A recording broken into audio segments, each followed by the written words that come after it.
Hey guys, so for today's video, I'm going to be teaching you how to embed your Scratch project in your Google site.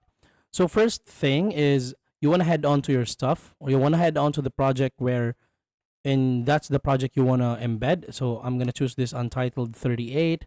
So I have the link right here up top.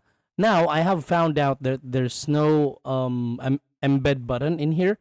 So what I did was I just simply added the word embed in here, and then you want to copy this. You want to head onto your Google site. You want to click on embed. Then you want to go embed it from URL. Then paste that in there. Then insert. Then you have your Scratch game in here. So basically, that's how you embed your project in Scratch to your Google website. That's all for this video, guys. Thank you so much for watching. Please do not forget to subscribe because we are uploading a lot of videos every day and you don't want to miss it. This is Josh of Basic Value, and I'm going to be seeing you on the next one. Peace out.